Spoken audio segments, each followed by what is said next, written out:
Ada seorang teman curhat padaku tentang hatinya yang resah gelisah telah lama suaminya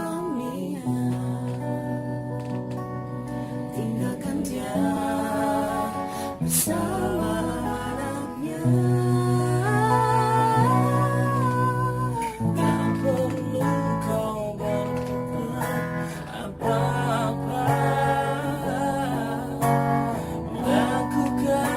Semampumu hanya karena Allah.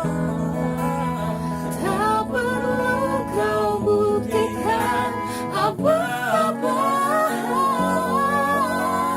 lakukan semampumu hanya karena Allah.